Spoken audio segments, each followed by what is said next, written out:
샬롬. 이날 아침에도 하나님의 은혜가 여러분 예배 드리는 영상 예배 위에, 그리고 여러분 처소 위에, 또 선교지 위에, 또 신학교 위에 넘치시기를 주의 이름으로 기원합니다. 2021년 4월 25일 주일 영상 예배를 통하여 하나님 앞에 영광 돌리며 우리 모두에게 귀한 말씀의 능력의 시간, 성령 충만, 말씀 충만, 권능 충만한 이 예배가 되시기를 주의 이름으로 기원합니다. 다 함께 사도신경으로 신앙 고백하도록 하시겠습니다. 나는 전능하신 아버지 하나님 천지의 창조주를 믿습니다. 나는 그의 유일하신 아들 우리 주 예수 그리스도를 믿습니다. 그는 성령으로 잉태되어 동정녀 마리아에게 나시고 본디오 빌라도에게 고난을 받아 십자가에 못 박혀 죽으시고 장사된 지 사흘 만에 죽은 자 가운데서 다시 살아나시고 하늘에 오르시어 전능하신 아버지 하나님 우편에 앉아 계시다가 거기로부터 살아있는 자와 죽은 자를 심판하러 오십니다. 나는 성령을 믿으며 거룩한 공교회와 성도의 교제와 죄를 용서받는 것과 몸의 부활과 영생을 믿습니다. 아멘. 찬송가 179장 주 예수의 강림이 가까우니 함께 있는 처소에서 함께 부르도록 하시겠습니다.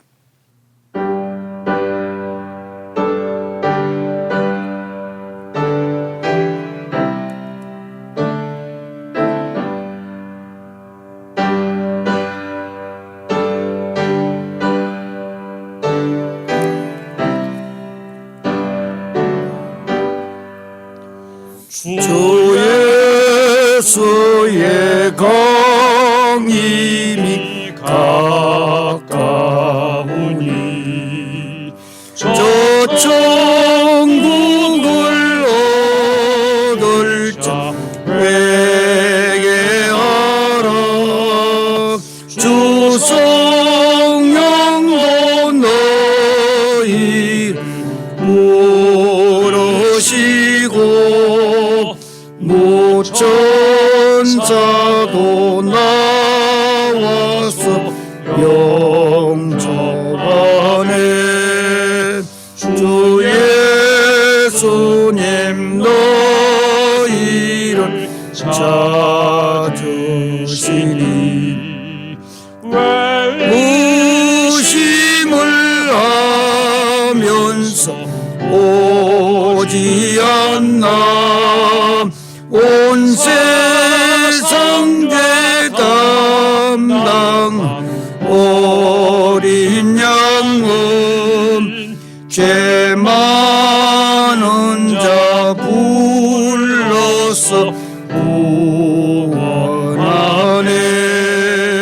이 세상이 즐기는 재물로는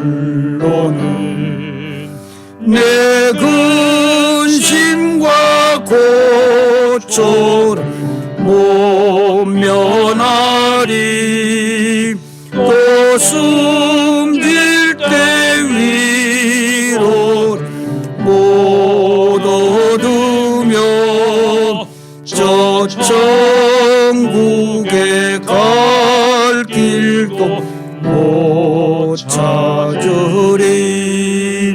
내 아버지 주시는 생명 양식 다 배불리 먹고서 영생하라. 고두심을 버리고 주께 오면 그 한없는 자비를 힘얻으리. 오늘 하나님의 말씀은 마가복음 1장입니다. 마가복음 1장 9절에서 11절까지 말씀입니다. 있는 처소에서 다 함께 마가복음을 펴셔서 제 성경으로는 53쪽입니다. 9절에서 11절까지 특별히 마가복음을 이해하는데 아주 중요한 내용이며 구약에서 해왔던 신앙의 액시움, 그것도 쉐마 본문, 슈마하는 쉐마 본문에 대한 구약의 율법이 이제부터 신약으로 들어오게 되어서 우리는 오늘 이 말씀에 대한 이해가 먼저 되어져야 이제 5월 달부터 구약의 율법 중에 특히 구약에 있는 쉐마 본문에 대한 말씀에 신약에 또 구약에 있는 시편에 대한 신약의 완성품으로 완성에 대한 내용으로 신약의 우리가 하는 산상수훈이 얼마나 중요하냐, 구약의 율법에 대한 완성입니다. 그 점을 보기 위하여 먼저 마가복음 1장 9절에서 11절까지를 함께 우리가 묵상하도록 하시겠습니다. 다 함께 9절에서 11절까지 함께 읽도록 하시겠습니다. 다 함께 읽겠습니다. 그때에, 다시입니다. 그때에, 한 번 더, 그때에, 이 말은 8절까지 있었던 내용입니다. 그때에 예수께서 갈릴리 나사렛으로부터 와서 요단강에서 요한에게 세례를 받으시고 곧 물에서 올라오실새 하늘이 갈라짐과 성령이 비둘기같이 자기에게 내려오심을 보시더니 하늘로부터 소리 나기를 너는 내 사랑하는 아들이라 내가 너를 기뻐하노라 하시니라. 너무 중요한 내용입니다. 특별히 구약에 대한 모든 율법에 대한 이제 신약의 그 율법의 완성을 보면서 요즘 아주 문제가 많이 일어나고 있는 것 중에 하나가 예를 들면 11조가 이제는 없어졌다. 이젠 구약의 율법의 문제는 지나갔다. 여러 가지 학설이 있고 신학이 있고 있습니다. 시대별로 해석도 차이점이 있습니다. 우리 모든 문제를 가장 원어 중심에 그리고 교회사 중심에 더 나가서 신학적인 측면까지 원어 중에도 히브리인들이 갖고 있는 히브리식 사고와 또 더 나가서 히브리식 체현, 히브리식 사고는 삼통사고요. 히브리식 체현은 오체로 되어 있습니다. 성경이 그 위에 기록이 되어 있습니다. 우리 생각, 우리의 철학, 우리의 과학의 입장에 세워진 것이 아니라 성경은 고대 근동사회, 특별히 이스라엘 백성들이 먼저 선민으로서 이해되어지고 그 내용들이 어떻게 체현되어지는가 그 위에 기록되어 있기 때문에 우리는 그 점을 중하게 여겨야 되는 것입니다. 오늘의 이 내용은 구약에서 예언되어진 그 예언이 신약에 성취되어지는 부분인데 예언과 성취 너무 중요한 단어입니다. 그래서 오늘의 이 영상 예배의 주제를 메시아 대관식이라고, 다른 말로 메시아 등극, 메시아로 지금 구약에서 예언되어진 약속되어진 이 땅에 메시아를 보내주시겠다라는 그 약속, 그 메시아가 이 땅에 와서 드디어 하나님의 나라, 하나님의 영광스러운 나라를 이 땅에 전파하기 위하여 이제 메시아 대관식입니다. 예수님께서 이 땅에 오셔서 메시아로 이제 공적인 퍼블릭하게 공적인 이 메시아 대관식, 왕이 이렇게 왕관을 이렇게 쓰고 또는 대통령이 요즘은 미국 같은 경우는 성경책 위에다가 손을 올려두고 대통령 이제 거기에서 선언을 합니다. 대법원장 앞에서 내가 이렇게 하겠다라고 하는 서약을 하면서 성경 위에서 손 올려두고 합니다. 이 성경은 예전에 링컨 때 사용했던 그 성경입니다. 그 성경 위에다가 손을 올려두고 이렇게 국민 앞에, 위로는 하나님 앞에, 이 옆으로는 모든 국민과 전 세계가 바라보는 가운데 이제 내가 서약을 하고, 미국은 대법원장 앞에서 합니다. 서약을 하고 그리고 난 뒤에 대통령으로 바로 이제 업무가 시작되어지는 것입니다. 예수님이 이 땅에 오셔서 오늘 완전히 메시아, 이 땅에 메시아가 오신다고 했으니까, 특히 우리가 잘 알고 있는 구약의 마지막에 말라기서에 보면은 이 땅에서 회개하라 그 문제가 예언되어지면서 이 땅에 오실 메시아, 창세기 3장 15절에서 약속되어진 원시복음, 이 땅에 예수 그리스도가 오신다라는 것, 그는 어떻게 십자가를 지신다라는 것, 그뿐만 아니라 구약에서 수없이 많은 곳에서 이 땅에 예수 그리스도가 이 땅에 메시아로 오신다라는 것, 그것도 저 베들레헴 그 마구간에서 가장 낮은 곳에서 예수님이 오신다라는, 그 예수님이 이 땅에 오셔서 메시아입니다. 메시아. 그 메시아, 오늘 마가복음에서, 원래 이 마가복음은 사복음서 중에도 가장 먼저 기록되어진 것이 마가복음입니다. 이 마가복음의 전체 이 내용은 크게 보면은 두 파트로 나누어지는데, 먼저 1장 1절에서 그리고 저 마가복음 뒤에 가보면은 10장까지 문제는 사역과 교훈에 대한 문제고, 11장 1절부터 16장까지는 고난과 영광에 대한 문제인데, 그 중에서도 특별히 내용상으로 나누어질 때는 마가복음은 다릅니다. 그 앞부분에 우리가 잘 알고 있는 예수님께서 지금 제자들을 데리고 지금 현재 많은 기적과 이적을 베푸신 후에는 많은 사람들이 예수님을 왕이라 하면서 막 따르게 됩니다. 이렇게 따르게 됐을 때 예수님은 제자들을 데리고 머리도 식히고 발도 좀 식히고, 그래서 예수님은 지금 빌립보 가이사랴 그쪽 지역으로 가게 됩니다. 왜? 거기 가서 좀 이 군중들은 예수님을 왕으로 세우려고 했기 때문에. 이렇게 해서 성경을, 마가복음 또한 전체 내용을 내용적으로 다룰 때에는 1장부터 시작하여 8장 30절까지, 8장 30절까지는 예수님이 고난당하기 전에,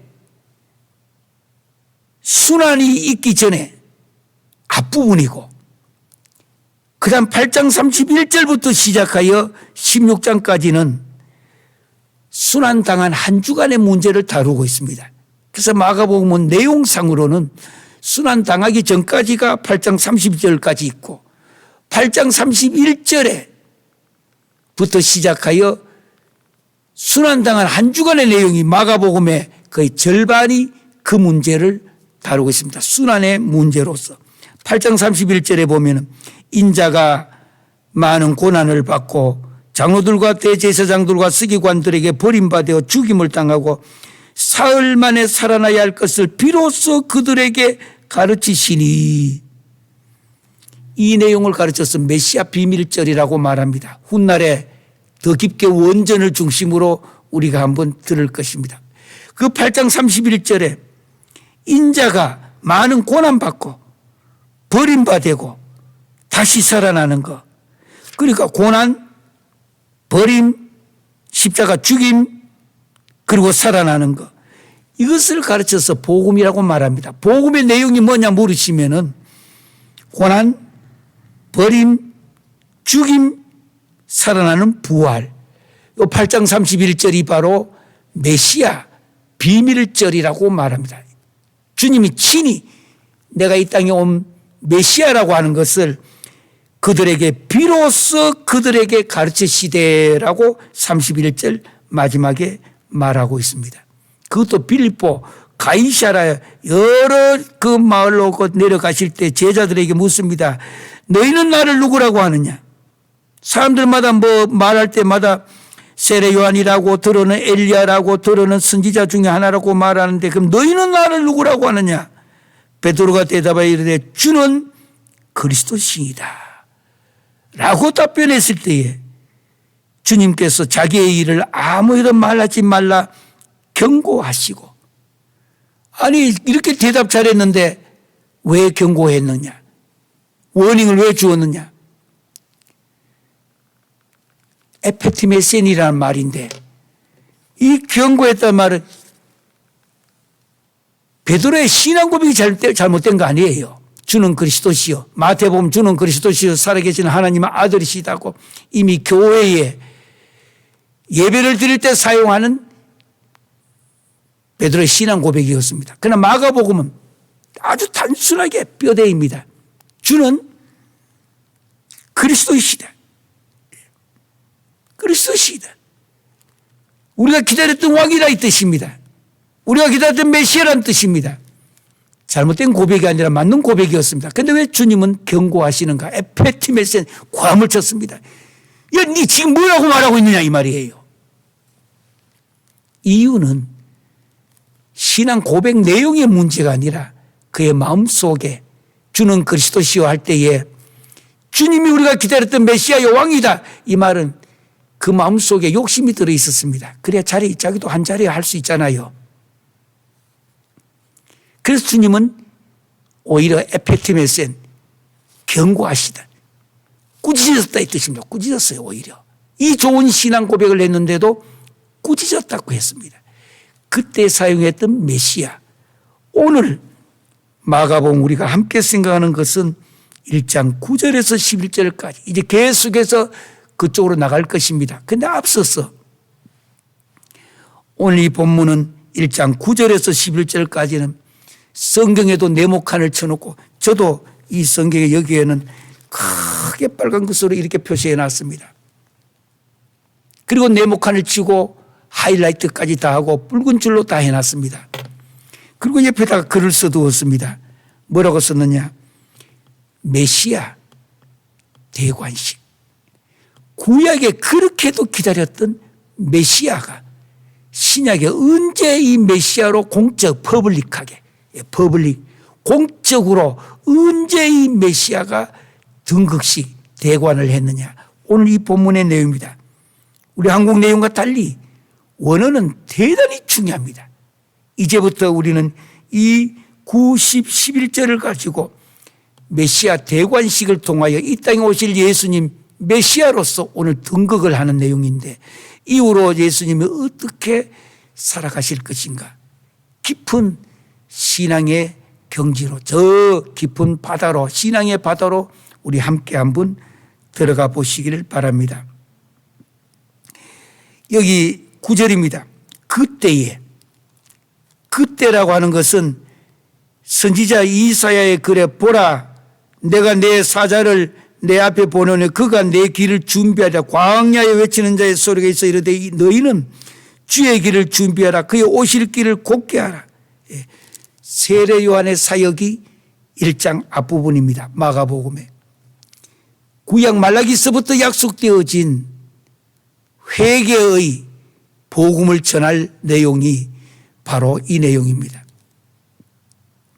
세례 요한을 통하여 거기 보니까 광야에 이런 죄사함을 받게 하는 회개의 세례를 전파했다라고 했습니다. 그러니까 오늘 이 메시아 대관식에 앞서서 먼저 세례 요한의 문제가 해결되어야 합니다. 왜냐하면 구약 마지막에 예언되어진 내용이기 때문입니다. 이 땅에 메시아가 오신다라는 거. 오셔서 그가 어떤 일을 하냐. 회개의 이 복음을 전파한다라는 뜻입니다. 회개의 복음을. 회개와 회심은 다릅니다. 회개는 repent. 회개하라. 회개는 지금 제가 여기 써 있습니다. 잘 보세요. 뒤를 돌아봐요. 이렇게. 뒤를 돌아보면서 내가 잘못되어진 거. I committed sin. 내가 죄를 지었습니다. I am a sinner. 내가 죄인입니다. Oh Lord, forgive me. 주님이여 나를 용서해 달라고 하는 뒤를 돌아보면서 잘못되어진 것을 반성하는 것은 도덕이에요. 신앙은 반성하는 게 아닙니다. 나의 주인, 나의 로드, 나의 그 주님, 나의 대상이 있는 것입니다. 내가 믿고 있는 신앙의 대상에 내가 걸은 길에 잘못되어지고 내가 했던 말로나 마음의 생각들 모든 거 잘못되어진 것을 그 앞에다가 고백을 하고 용서해 달라고 하는 것이 회개입니다. 반성은 달라요. 이런 도덕 시간에 양심적으로 예수 안 믿는 사람도 반성할 수가 있습니다. 아우 잘못했다고. 예. 심지어 개도 뛰어난 개는 저희 집에서 옛날에 키웠던 개 중에 하나가 라바도르라는 개가 있습니다. 아주 머리가 좋고 너무너무 친밀감이 있는 좋은 개였습니다. 아주 옛날에. 이 개는 뭐를 조금 잘못하거나 어지럽을 때에 괌을 쳐요. 이 개 보고 럭키, look at me, 날 보라고 이렇게 보는데 그때 밑에 어지럽고 잘못된 거 보고 손가락질하면서 이게 뭐냐고 이러면은 개가 딱 앉아가지고 머리를 나를 안 보고 하늘을 쳐다봐요. 하늘 쳐다보면서 가만히 있어요. 잘못했다는 뜻이죠. 그러나 이건 반성이에요. 뒤를 돌아보면서. 그러나 걔가 좀 더 큰 소리를 괌쳐 부리면은 더욱더 머리를 저도 하늘을 이렇게 쳐다봤어요. 처음에 이래 보다가 괌침이 또 이렇게 더 봐요. 사람도 아이들도 잘못했을 때에 말을 하게 되면은 애가 잘못했다고 울기도 하고 여러 가지 이렇게 머리를 숙이기도 합니다. 그러나 이것은 머리를 이렇게 숙였다고 해서 근본 문제는 아닙니다. 기독교는 죄 문제에 대한 회개입니다. 죄 문제의 회개는 창조주 구세주와의 관계입니다. 그렇기 때문에 잘못됐다 하더라도 나를 창조하시고 오늘까지 지금까지 함께 하신 그 주님, 구세주, 창조주, 그 주님에게 내가 잘못했다고 뒤를 돌아보면서 고백하며 이것을 가르쳐서 회개 리펜트라고 말합니다. 반면에 회심은 달라요. 지금 제가 여기 써 있습니다. 뒤를 돌아보고 잘못된 걸 리펜트 회개합니다. 그러면 거기서 끝나는 거예요. 지금부터. 예. 지금부터 이 미래는 다시는 이 죄를 짓지 않고 믿음으로 신앙으로 바라 살겠다. 회개 여기 있어서 플러스 신앙 미래입니다. 회개 플러스 신앙 되풀이하지 않겠다라는 거. 우리 잘못했을 때 또 해놓고 또 며칠 있다가 또 잘못했습니다. 아니고 이제부터는 다시는 더 이상 죄를 짓지 않겠다고 그 죄를 짓지 않겠다고 앞을 보고 신앙을 가지며 이렇게 가는 것을 회심이라고 말합니다. 컨버전. 많은 사람들이 회개는 해요. 그런데 회심을 하지 못한 사람이 많습니다. 회개해놓고 며칠 있다가 또 같은 죄를 또 범하고 회심은 같은 죄를 범하는 거 아닙니다. 다시는 이제 안 짓고 가겠다라는 거. 컨버전. 이 시간에 우리 모두는 회개하셨다면 이제는 신앙을 갖고 다시는 되풀이하지 않겠다는 것, 되돌아가지 않겠네. 예. 그리고 이제는 미래를 향해 여기 썼던 것이 과거 보고 회개. 여기서 미를 향해 이제는 신앙을 갖고 바르게 앞으로 가겠다. 회심하는 거. 예. 그것이 그렇게 중요합니다. 요즘은 회개는 많이 했는데 회심하는 사람이 너무나 부족하다고 하는 사실입니다. 그래서 그 1절에서 8절까지는 회개하라. 회개의 고디에 세례를 전파하니 세례. 예. 이제 다음에 계속하여 세례도 회개의 세례가 있고 미래에 나아가는 신앙의 회심의 세례가 있습니다. 이 문제는 베프티즘에 대한 밥티족 하는 말인데 원어를 다음에 다시 우리가 배우기로 하고 오늘은 그 문제에 한 걸음 지나가서 성령으로 지금 세례를 베푸시나 8절 다음의 내용입니다. 그때에 오늘 바로 여기 있는 세례 요한이 이와 같은 회개의 세례를 전파하고 성령으로 나는 너에게 물로 세례를 주지 베풀었지만 이 땅에 오시는 그는 메시아 문제입니다. 그는 너희에게 성령으로 세례를 베푸니라. 성령 세례입니다. 이 성령 세례가 그렇게 중요합니다. 성령 세례가 있어야 근본적으로 회개와 회심의 문제가 이제부터 해결되어지는 것입니다. 우리가 이 9절에 가서 그때에 바로 이런 것을 할 때에 그는 너에게 성령으로 세례를 베푸시리라.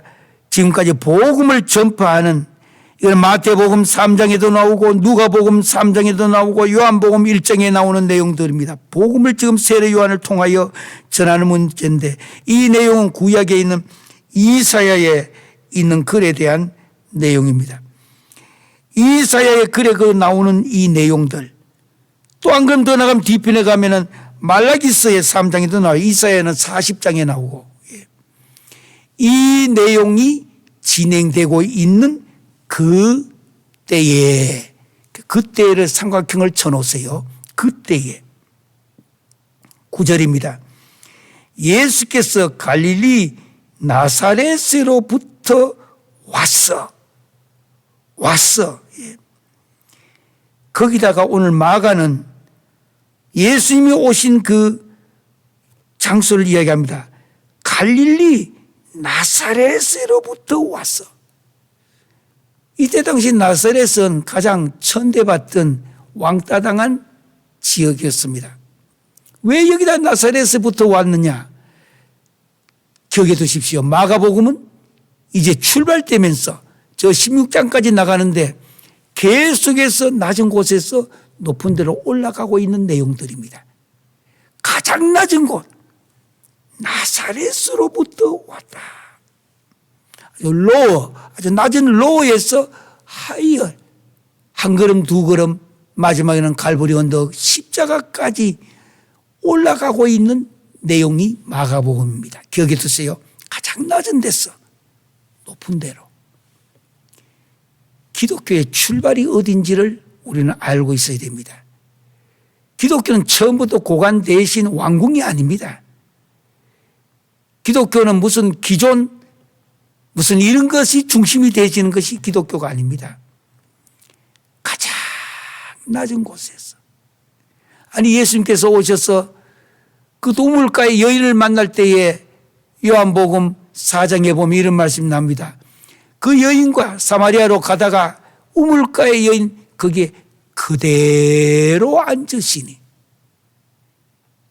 주님은 랍비요 하나님의 아들이신데도 그 당시에 가장 무시함을 받았던 사마리아 여인 그 수준에서 우물가에 그대로 앉으시니 언제부터인가 기독교는 아주 상당히 보이지 않게 왕궁에 아니면은 더 나가서 기득권을 가진 모습이 요즘 교회 안에도 너무 많이 있습니다. 이분들은 마가복음을 다시 한번 읽어봐야 됩니다. 나사렛으로부터 왔어. 우물가의 여인의 수준에서 같이 앉아주는 거. 나 이거 물 좀 달라고. 그 여인의 관심은 물길로 왔는데 예수님도 같은 물 좀 달라고. 같은 공감하고 있는 내용으로 기독교는 복음을 전한 출발이 되어야 됩니다. 나사렛에서부터 왔다. 나사렛. 가장 낮은 것.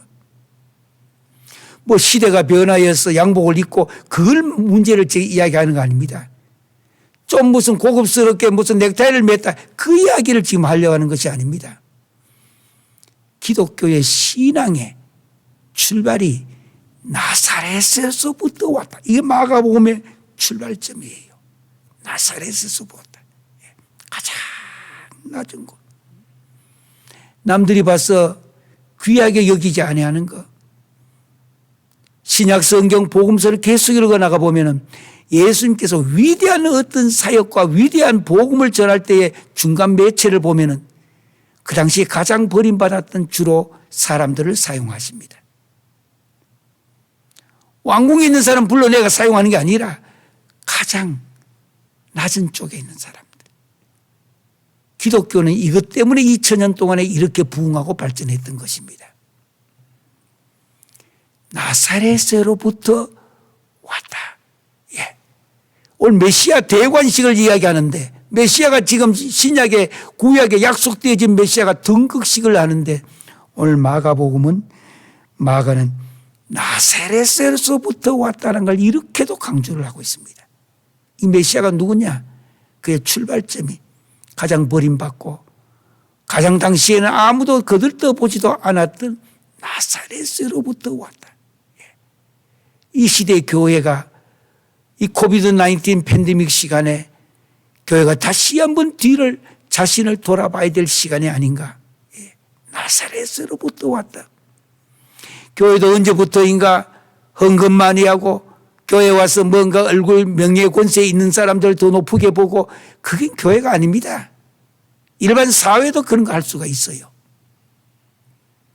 일반 사회도 무슨 행사할 때에 돈을 얼마나 기부금을 냈느냐에 따라서 앞에 앉아주고 줄 세워 앉고 교회는 그런 곳 아니다 이 뜻입니다. 나사렛으로부터서 왔다라는 거. 메시아에 대한 문제를 등극하기 전에 이 점을 마가는 강조하면서 밝히고 있는 내용입니다.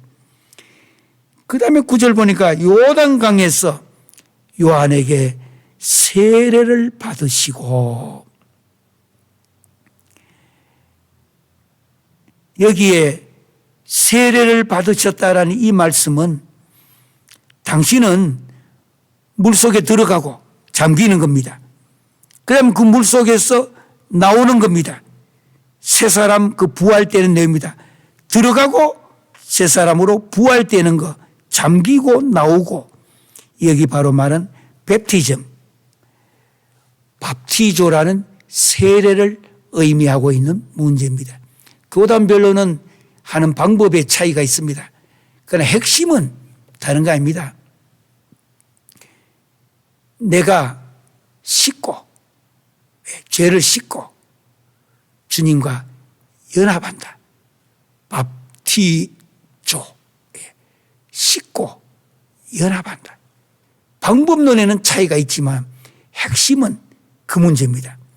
죄 문제를 씻고 그 다음에 그때 예수님 당시에는 물속에 들어갈 때도 상당히 좀 물속에 금방 들었다 나오지 않았습니다. 약간 들어가 있다가 나왔습니다. 그렇기 때문에 요즘 말로 하면은 침례에 더 가까운 내용들입니다. 그러나 사도행전 오면은 이제 숫자도 많아지니까 이때부터는 물을 갖고 이마에다 뿌렸습니다. 들어갔다 나오다가 그 다음에 뿌렸습니다. 이 모든 건 방법론이에요. 핵심은 이것입니다. 씻고 연합한다. 씻고 연합한다. 이게 밥티조의 핵심되는 내용입니다. 지나간 그런 원죄와 원죄로 말미암아 지금도 계속 죄의 영향권에서 살아가야 될 본죄, 우리 생활의 죄, 이런 문제를 씻고 이제부터는 예수님과 유나이트, 연합하는 것. 이것이 밥티조라는 영어의 뵙티즘, 세례라는 말의 뜻입니다. 그래서 9절에는 예수님도 똑같이 이제 묻습니다. 예수님도 세례받았다면 죄가 있는 사람 죄 씻고 연합한다 했는데 예수님은 죄도 없으신 예수님이 왜 씻고 연합하는 이 예식을 치렀단 말인가? 이것을 가르쳐서 신학적인 용어는 대리적 고백이라고 말합니다. substitutionary theory라고, confession이라고 부릅니다. 주님이 죄가 있어서 이렇게 씻은 거 아닙니다. 온 인류의 죄 문제를 해결하시고자 대리적, 대신하여 온 인류를 대리적, substitute, confession, 고백입니다. 그래서 9절 옆에는 대리적 고백이라고 써두시면 됩니다. 대리적 고백. 그게 성경에 어디 있단 말이냐? 이제 성경을 통해서 찾아드리겠습니다. 그 10절 보시기를 바랍니다. 곧 물에서 올라오실세. 다시 합니다. 곧 거기다가 위에다 붉은 볼펜으로 점 하나 찍어 놓으세요. 곧자 위에다가. 왜 오늘 마가는 여기다가 예수님 세례받는 단어에다가 세례받고 올라오셨다면 될 건데 여기 왜 곧이라는 말을 왜 넣어두었는가? 이미디어틀리.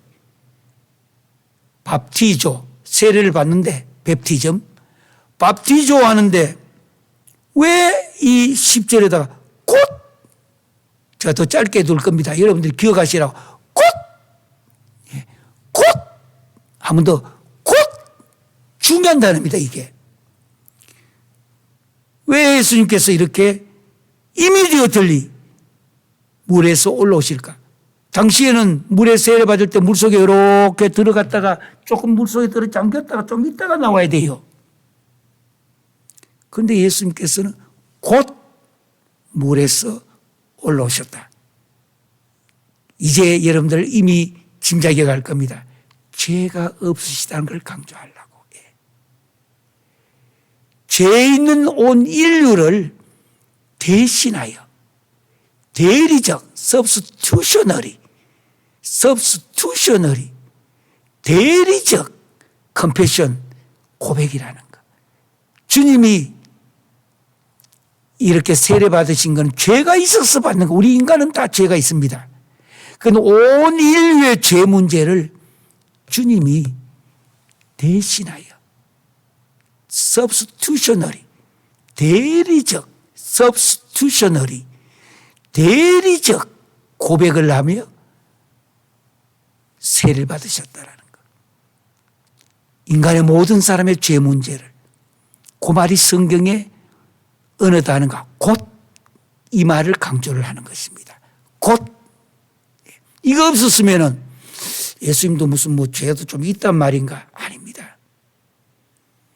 하나님 아들 예수 그리스도는 성령으로 잉태되어져서 인간의 모습, 인간에 있는 모든 모양과 인간에 있는 특성까지 다 가지고 예수님 태어나셨습니다. 그러나 죄는 없으신, 꼭 강조해야 됩니다. 예수님도 완전한 신이요 완전한 인간이라는 것. 완전한 인간이란 말 속에 다시 강조해서 그러면 예수님도 죄가 있단 말인가? 아니라 죄는 없으신, 꼭 넣어야 됩니다. 그러나 죄는 없으시다라는 것. 완전한 인간인데 그게 바로 뭐냐?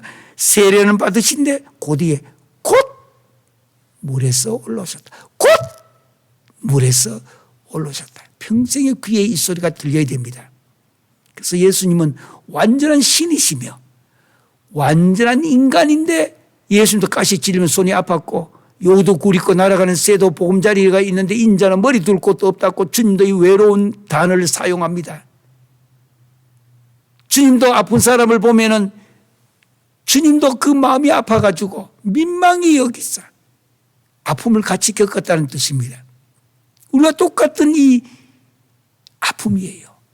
그러나 문제는 죄는 없으시다. 예. 이 점을 10절에 곧 물에서 올라오셨다. 그 뒤에입니다. 하늘이 갈라지고 물에 올라오시니까 하늘이 갈라지고 그 뒤에 성령이 비둘기같이 자기에게 내려오심을 보시더니, 하늘이 갈라졌습니다. 왜 노아 홍수 때에 하늘이 갈라졌습니다. 이제부터 구약에는 중간에 사람을 넣어서, 제사장을 넣어서 하나님과의 문제를 해결하려고 했다면 이제부터는 하늘이 여기에 갈라지고, 이제는 공동체적인 구원이 아닙니다. 1대1의 구원의 문제로 주님이 지금 눈으로 보여주는 내용입니다. 이제부터는 예수 그리스도의 십자가 부활을 통하여 구원의 문제가 공동체적인 구원이 아닙니다. 1대1의 구원입니다. 내가 당신과 친구라고 형제라 해서 하나로 갈 때 그 때문에 같이 가는 거 아니에요. 오늘 여기 하늘이 갈라진 것을 잊으면 안 됩니다. 이제부터는 하나님과 인간 사이의 1대1의 관계로 바뀌어지는 내용인데, 성령이 비둘기같이 자기에게 내려오심을 보시더니, 놓치지 마세요. 성령이 비둘기같이 내린다 말은 온유 겸손하시고 비둘기가 온유 겸손한 거 아니에요. 그 특징을 살려가지고 예수님도 비둘기처럼 온유 겸손하신다. 물론 이런 내용도 인간의 상상력을 발휘할 수 있습니다. 그러나 이 내용의 원어는 그 뜻이 아니에요. 성령이 비둘기같이 내린다. 줄 거 놓고 격에 두세요.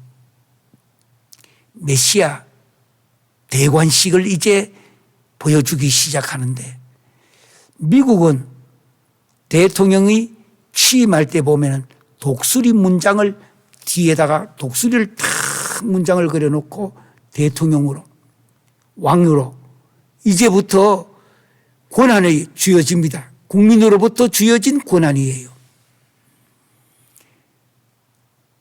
성령이 뒤에 보니까 비둘기같이, 이스라엘에는 왕으로 취임할 때에 바로 비둘기 문장을 그려줍니다. 지금부터 예수 그리스도는 왕이다 이 뜻입니다. 기다리고 기다렸던 메시아 대관식입니다. 왕관이 씌워지는 자리예요. 성령이 비둘기처럼 왕으로 뒤편에 그림을 그린다면 성령이 비둘기처럼 콱 내려오는 거예요. 예. 지금부터 지저스 크라이스트가, 예수 그리스도가 메시아이다. 메시아 대관식입니다. 너무 중요한 문제를, 이런 문제 성경의 본뜻을 잊어버리고 성경의 본문을 다르게 했으니까 예수님은 참 비둘기처럼 온순하고요, 이 중요한, 오늘 마가가 마가복음을 통해서 마가복음 1장에 출발하면서 가장 낮은 곳에 나사렛에서부터 왔다는 것, 이제부터 구약에서 예언되어진 예수 그리스도의 메시아, 이 대관식, 더 나가면 등극식에 대한, 우리 모두 여기 오늘 메시아 대관식에 오늘 참가해서 같이 보고 있는 겁니다. 어떤 거냐 뒤에 보시길 바랍니다. 성령이 비둘기같이 자기에게 내려오심을 보시더니, 예, 이 내용이 성령이 비둘기같이 내려왔다, 뭔지 모르시면 그 뒤에 보면은 원어적으로 이 문제를 두 가지로 설명하고 있는 것입니다. 원문에 11절 보니까 하늘로부터 소리가 나기를 선포합니다. 이제부터 예수 그리스도가 누구인가, 구약에 약속되어지고 전부 해왔던 그 메시아가 등극식이 일어나는데, 그 뒤에 보니까 이런 말씀이 나옵니다. 하늘로부터 소리가 나기를, 이제부터 중요합니다. 첫째, 너는 내 사랑하는 아들이라. 이 본문이 어디서 왔는 본문인가? 이 구약에 있는 시편 2편 7절에 있는 말씀입니다. 원어에. 이 말씀을 오늘 마가가 인용하는 것입니다. 너는 내 사랑하는 아들이라. 한국말에는 너무 짧게 돼 있고 그저 우리 아들 그 말 아닙니다. 벤 카는 아들인데 대문자 아들이에요. 영어로 SON 쓴다 하면은 S는 대문자로 써야 되는 원어에 너는 내 사랑하는 아들이라. 시편 2편 7절에 나오는 글인데 시편 2편은 또 무엇인가? 이스라엘에서 왕이 등극할 때에 시편 2편을 읽어줍니다. 이스라엘에서는 왕이 취임할 때에 시편 2편을 읽어줘요. 왕이라고 하는 것. 그래서 시편 2편을 가르쳐서 로얄 삶이라고 부릅니다. PSALM. 삶이라 말은 시편이라는 단어입니다. 로얄 삶이라고. 바로 로얄 있죠. 왕들 있는 그 로얄 박스라고 하는 로얄 삶이 시편 2편인데 그 2편의 중심이 7절에 들어 있습니다. 너는 내 사랑하는 아들이라. You are my beloved son. S 대문자, 소문자 아닙니다. 아들은 아들인데 그저 소문자가 아니고 네가 내 바로 사랑하는 아들이다. 메시아이다. 하늘로부터 선언해 줍니다. 선포하는 내용이에요. 구약에서 예언되어진 것이 오늘 여기서 바로 완성되어지는 자리입니다. 너는 내 사랑하는 You are my beloved son. 너는 내 사랑하는 아들이야. 일반 가정집의 아들이 아닙니다. 대문자 쓰는 캐피털 레터 S를 써야 되는 son이에요. 너는 내 사랑하는 아들이다. 시편 2편의 말씀을 오늘 마가가 오늘 여기서 성취시키는 자리입니다. 7절 그것도. 두 번째 하늘부터 소리가 나는 내용이 또 하나가 뭐냐. 내가 너를 기뻐하노라. 내가 너를 기뻐하노라. 내가 너를. 아니 도대체 무슨 내용이길래 여기에 내가 너를 기뻐하노라 했느냐.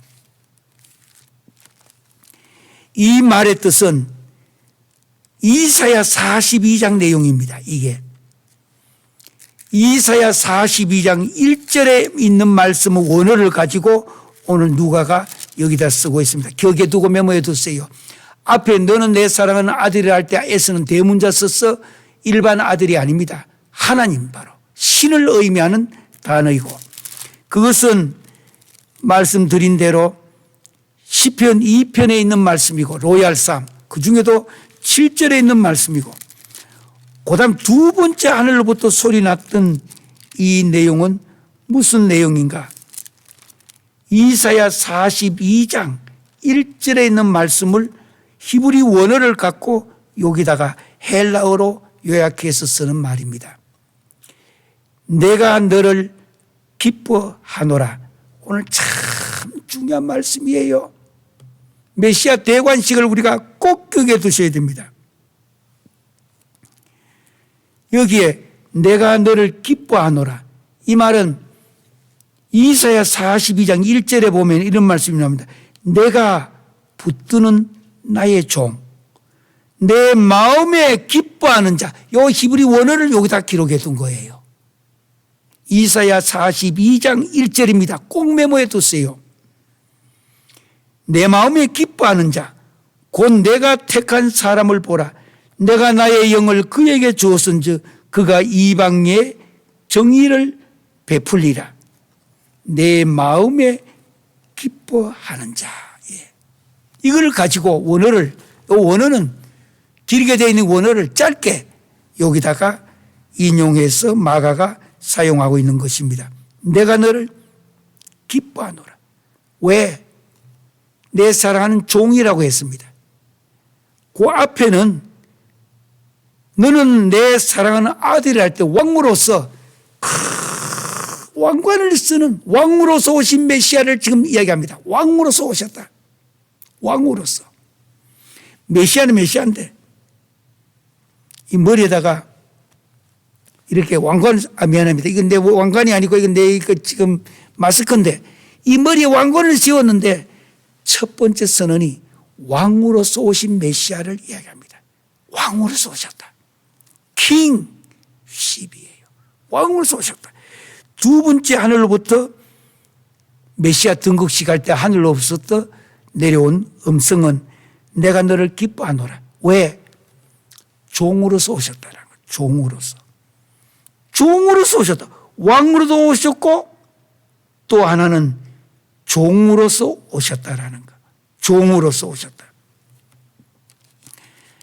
여기에 이 종으로 오셨다. 앞에는 왕권이요. 두 번째는 서번트 리더십이에요. 섬기는 종으로 오셨다. 왕의 킹으로도 오셨고 또 다른 한쪽에는 섬기는 종으로 오셨다. 종.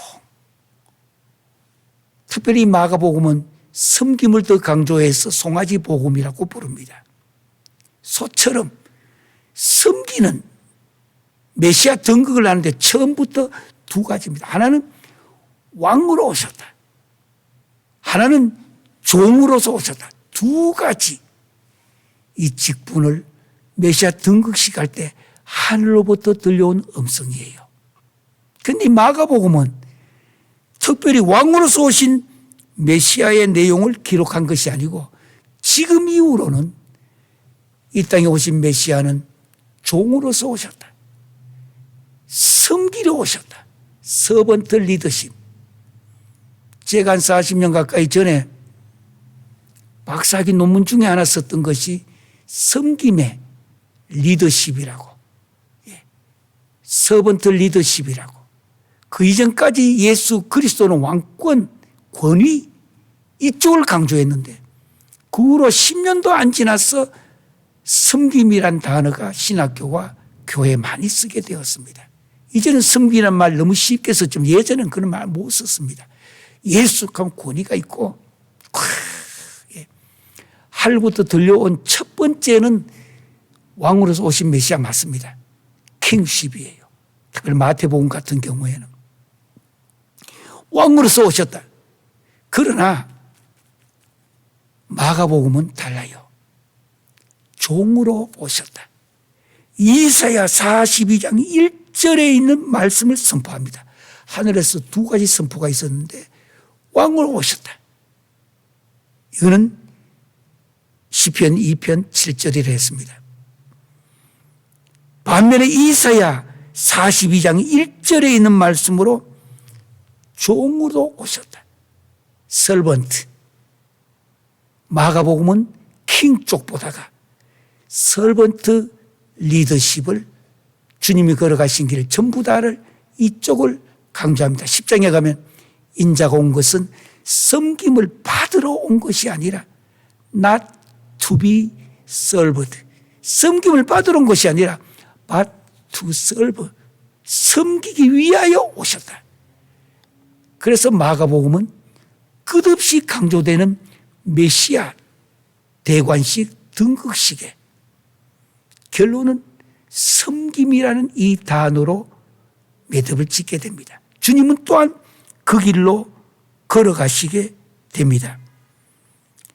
사랑하는 성도 여러분, 그리고 기독교 지도자 여러분, 전 세계 또한 신학교에 계시는 학생 여러분, 예수님이 이 땅에 오신 모든 내용을 우리는 축제 예수님으로만 바라보면서 오늘까지는 오시지 않았는가?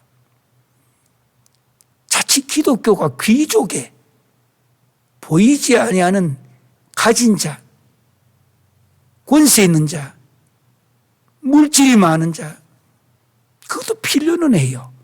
그러나 주님이 누구이신지는 주님이 바로 메시아 대관식 할 때에, 메시아로 등극할 때 하늘로부터 두 가지 음성을 주셨습니다.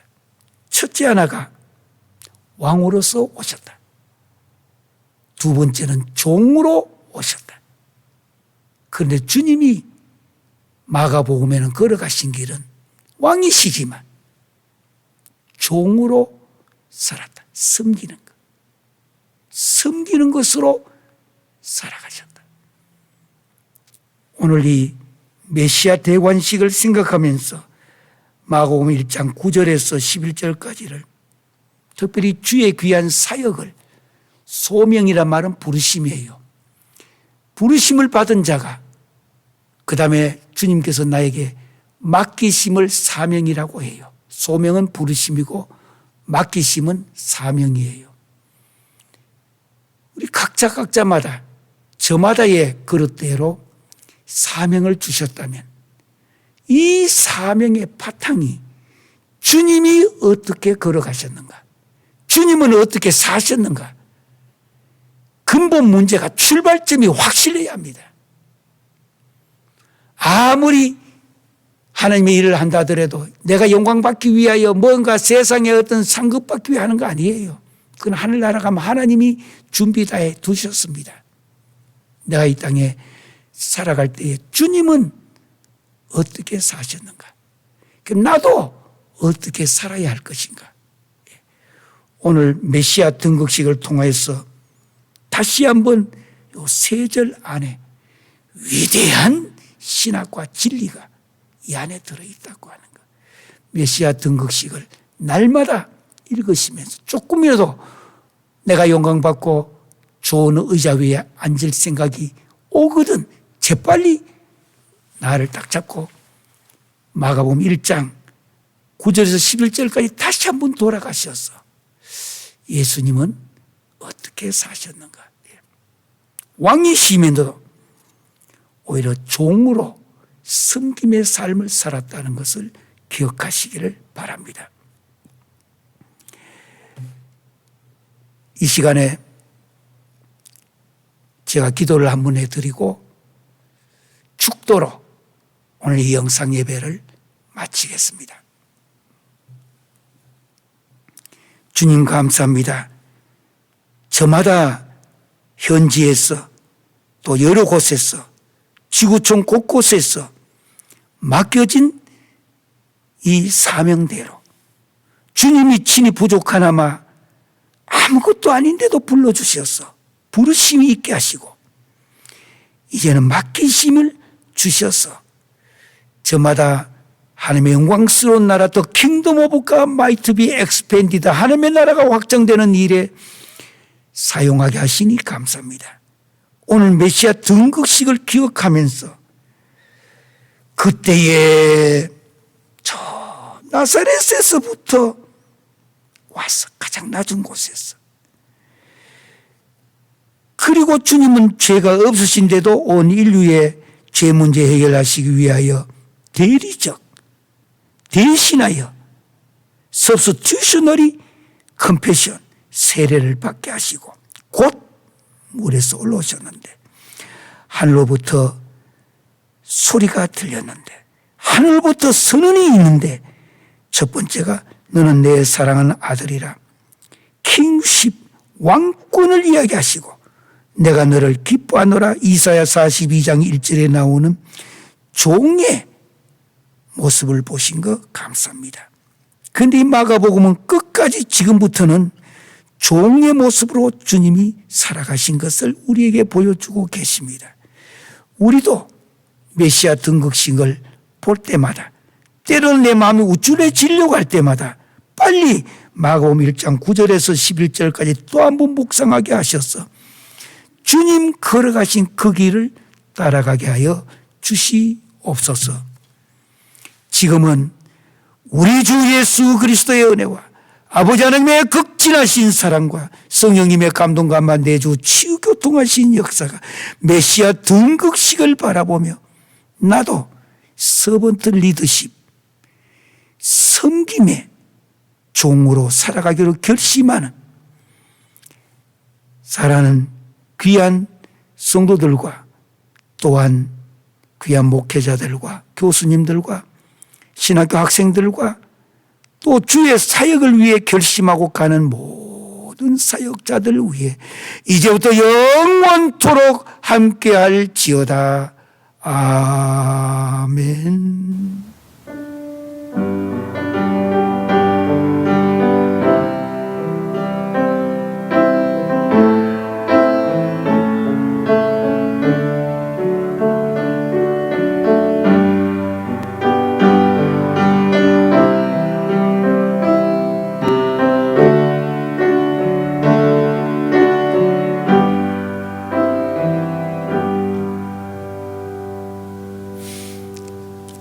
우리 늘 그랬듯이 이렇게 어려운 코비드-19 지금 변종 바이러스까지 나타났지만 두려워하지 맙시다.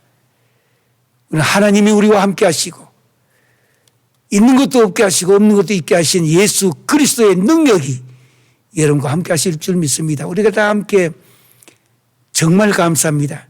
토달라바 밑에 왼손 깔고 오른손 위에 올리고 엄지손을 펴서 토달라바 옆 사람들과 모두 인사하시겠습니다.